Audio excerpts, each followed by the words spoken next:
Hey guys, welcome back to the channel Everyday Carry for the Everyday Guys. So if you've been following me on social media, on my Instagram and Facebook page, you will know that today I'm going to be having a look at tactical flashlights, in particular the Acebeam L16. But before I look at this particular light, I want to sort of talk about what I feel makes a flashlight a tactical flashlight. Because I get asked this question quite often from people suggesting or asking me for recommendations on tactical flashlights.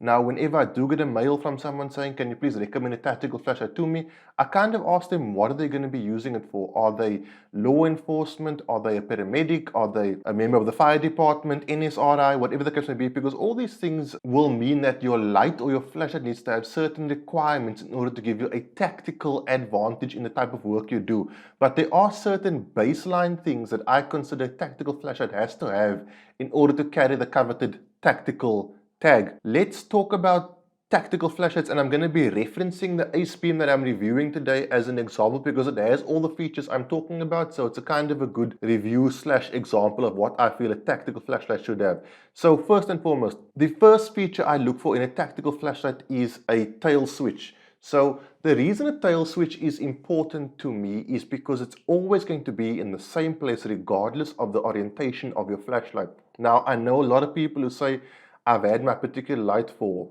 10 years, I know exactly where the on-off button is. When they're talking about side switch style buttons, I don't need a tail switch. In any situation, I can find my on-off button. That's great, but remember, you're not always going to be finding that button with your strong hand. You might need to look for it with your weak hand. And the moment you switch from strong hand to weak hand, things just become a little different. Similarly, if you are in an emergency situation and you need to find that button instantaneously, there's always a bit of searching when looking for a sort of side switch on-off button. Also, if you take into consideration wearing gloves, when you're wearing gloves, no matter what you say, you can't tell where the on-off button is. Your gloves just aren't thin enough. You know, it's just really difficult. You physically have to press all over the place to find the button, and then you click it and you feel it. Oh, that's what it is. With a tail cap, it's there no matter what orientation the torch is in or the flash is in. The tail cap on-off button is going to remain in the exact same place. It takes no thinking, no thought. You know what it is, 100% good to go no matter what the situation. Second thing for me, and further to the tail cap operation, is simple modes. So what I mean by that is I don't want on my tactical flashlight to, when I go for it, have to click through 5 different modes to find the one I'm looking for.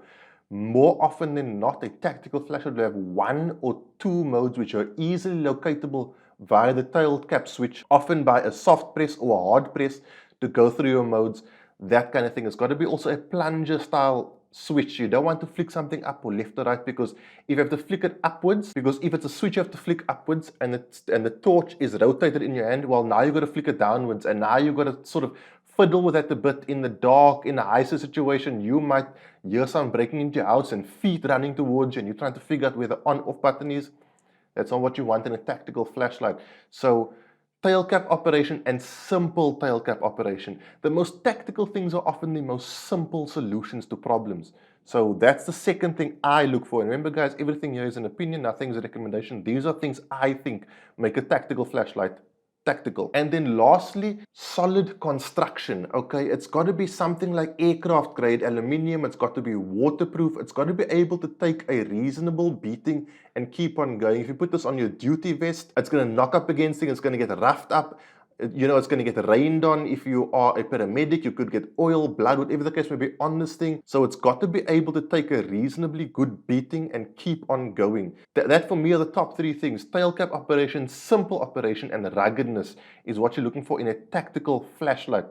So for me, no matter what industry or environment you're wanting to carry a flashlight, that is going to be my 3 go-to things. Lumens, yeah, it matters. I mean, anything between 600 and 2000, you're going to get reasonably good light output, you know. So that's where things vary, you know, and that's why I didn't put that down as one of my main features, because that is, lumens and things like are situational. You know, they are things that vary from environment to environment. But ruggedness, tail cap, and simple operation are what I look for in a tactical flashlight, and what I tell people they should look for when they do go for, you know, a tactical flashlight. Often If you go for a name brand, it'll carry a really good warranty. So you don't really worry about things like that. And most flashlights that do cost a bit of money, that have the tactical tag on them, they do really come with good warranties. So that's not something I'm overly concerned about. Okay, so those are my top 3 tactical flashlight things. And now let's talk about the Acebeam L16. Okay guys, so the L16 is a 2000 lumen rechargeable tactical flashlight, or that's how it's marketed, but you'll see this is a really good flashlight. Before I get into the light itself, let me tell you what you get in the box. Firstly you get a really nice pouch with a velcroed press stud situation, so you can attach it to your belt. It's made out of like that nylonish kind of material that you get with most flashlights in terms of their pouches. So nothing bad, nothing great, it does the job. Then you do also get a pocket clip which will work when worn on the flashlight. I'll show you a little later on what that looks like, or I might cut it in as B-roll right now, but this does work, so that's good to go. You get 2 spare seals or O-rings, depending on what you want to call these.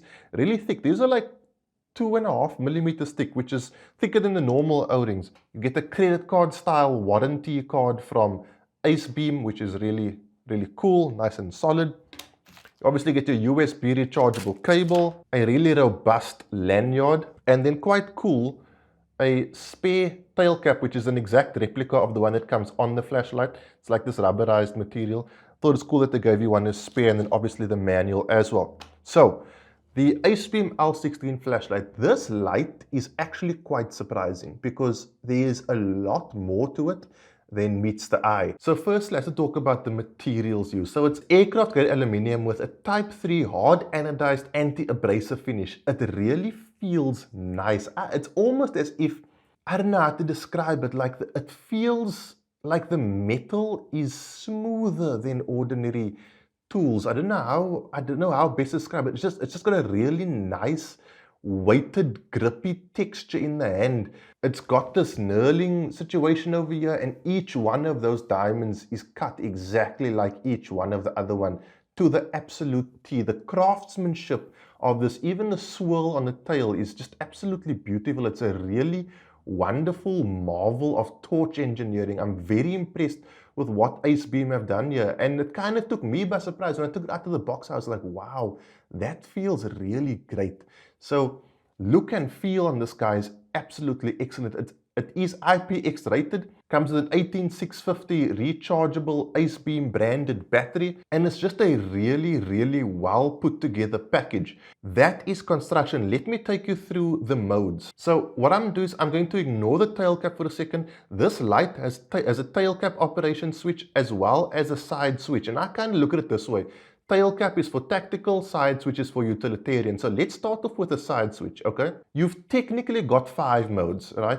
Your first mode is moonlight mode. That's 1 lumen. That's going to last you for 500 hours. And then from there, if you press and hold, you get to 150 lumens for 9 hours. Pressing and holding again gets you to 500 lumens, and you're going to have that for 2 hours and 12 minutes. Pressing and holding it one more time takes you to 1000 lumens for 1 hour and 12 minutes. So double tapping from anywhere on the flashlight will take you to turbo, which is 2000 lumens, and you'll have that for 1 hour and 6 minutes.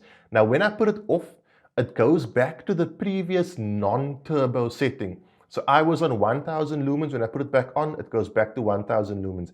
If I press and hold, it goes immediately to moonlight, and it will remember where it was. So wherever you left it is where it will go back when you switch it on with the side switch. The side switch has the memory. If you triple tap from anywhere on the side switch, you get strobe, and that's in 2000 lumen mode. If you single tap, then you go back to your previous setting, which for me was moonlight, which is what we're on right now. So a very clever side switch, okay? On the tail switch side, you get just 1 mode, full 2000 burn your eyes out mode. I like that. The tail switch is a plunger style tail switch, and it's got a lot of travel, so you have full control over whether you want to click it on completely or use momentary on. Momentary on a tactical flashlight is really useful because you have full control over exactly how long that light shines. So I do like momentary on a tactical flashlight. And I do get it, and it makes a lot of sense. Now, the cool thing is, if you want to, you can press and hold the side switch for 3 seconds. And what that'll then do is you'll get the light flickering 3 times. The side switch is now disengaged. Okay, it's now in only tactical mode. And what's also cool is having the side switch disengaged doesn't affect the tactical mode. So you could say to yourself, look, I want this flashlight only for tactical purposes. I don't want anything pressing up against here, activating it by mistake. So you can then disengage the side switch entirely, and you can have it just the tactical mode or the full 2000 lumen tail switch mode, which I think is very, very clever. So a really intelligently designed, clever flashlight, which does really offer you the best of both worlds in terms of tactical and utilitarian. The recharging port is this little port over here, and I don't know if you're going to hear this, but there's like a little pop every time you open it. Okay, I don't think you heard it because I just about barely heard it, but it is like, it's like airtight once you lock it down. So you don't need to worry about, you know, any dirt or any water getting in there once it's closed. Drop safety on this is 1.2 meters, and the dunk test is up to 2 meters. So pretty much, unless you're going swimming in deep water with this, you're going to be good to go to continue using this even when it gets wet. Another thing I do like about this flashlight is the size in the hand. It's got this little hand stop over here, which I think again is a useful feature on a flashlight. If you grip it and it doesn't have this, especially if your hands are wet, you could find the flashlight doing that inside your hand, right? But because it's got this little piece over here, let's get a good shot of that. I'm talking about this little piece over here. You can either grip it like that or like that, and then there's absolutely no movement of the flashlight in your hand when you do go to activate it. On 2000 lumens mode, after about 2.5 minutes, this edge of yours will start getting really hot, but I can tell you for certain you can hold it in your hand for quite a while, a good 10 minutes after that, and the heat isn't going to affect your ability to continue to use the flashlight, especially if you're wearing gloves. Then you're going to be good to go. I took this guy out to a park sort of in my backyard, and that park was like well lit prior to me getting there. But as you can see, this thing just monsters that light. The beam distance on this thing is ridiculous. On 2000 lumens, it's got a 603 meter beam distance. That is monstrous. And you can like see it's like lighting up trees, you know, all the way in the back. And, you know, with a camera, you don't always get to judge distance very well. But those trees in distance, they're quite far away. It's got a really nice hotspot and a really nice spill.